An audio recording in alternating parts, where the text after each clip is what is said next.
Phil, all I can say is wow. I've had a thought in my mind for some time about the depth of the love that God has for us. And you clarified that this morning. I am convinced, beyond a shadow of a doubt, that that love is so deep that if I was the only person that God had ever created, or you, or Carl, or Robert, anybody here, if we were the only person who was created, God, because of his love, would have still sent his son to the cross for us. But I'm here for another reason. I didn't know if I'd make it this morning because of the cold. It was so cold that when I put my teeth in the glass last night, I woke up this morning and they were chattering. So, anyways.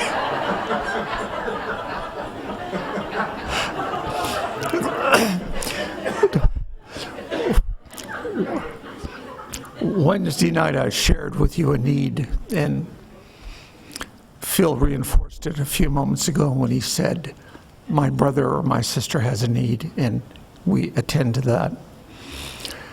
I shared with you about the school project, and we prayed about that Wednesday night. And I'm just amazed as to what has happened because I come before you very humbly. Thursday morning, I received a phone call from John Lentz, who is a writer at The Pilot. And online at The Pilot today is a story about what's going on in the other states and that sort of thing and what is beginning to happen with Matthew 25:40. But I also received 3 other phone calls, and I was just totally taken off guard, and it's because of the praying that was done here on Wednesday evening. Campbell's Soup in Maxton called me, and they heard of the Matthew 25:40 program with the children. And they have products which is called the X-Pack. What it is the soup or the juice that's been mislabeled, or the label is torn, or it's twisted, or somebody forgot to put the peas in the vegetable soup, or whatever the case may be. They want to give me a pallet of those products every month to give to the families and the children.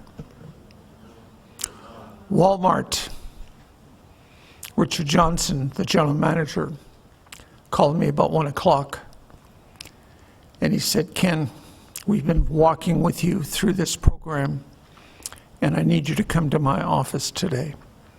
I said, okay. Well, I walked in, and he had an authorization from their outreach, their community affairs, that all the Walmart stores will participate in Matthew 25:40 by giving us 50% off on all clothing and needs other than food. And then he handed me a check to Matthew 25:40 for $1,800 and said, we are committing this to you twice a year, as well as the gift card we are giving to you every month for vegetables or for groceries. Troy Morris, the general manager of Food Lion, called me to his store. This is about 4 o'clock on Thursday. And he said, we had a meeting Tuesday, and all of the managers from the Food Lions in our district were here. And I shared, and so did the manager of the store, Andrew Kegley, just up the street here of the Food Lion. And Mr. Panaski, the general area manager, has authorized all the Food Lions to contribute each and every month to Matthew 25:40. So we're now able to help the families as well as the children. And I want to thank you for your prayers, because it's just unbelievable what God is doing. When we come to the Lord with a need, he doesn't say to us, and you've heard me share this before, angels, Ken or Phil or somebody is bringing a need towards me, go and see what they need and send me a text or an email and I'll get back to them as to when I can. He says, heaven, wait. Ken is calling me. I need to go see what he needs. and God acts on it immediately. So again, thank you for your prayers. I just wanted to share a song that David and I were listening to this morning, and the service just confirmed, it helps me to remember stuff when I have a song.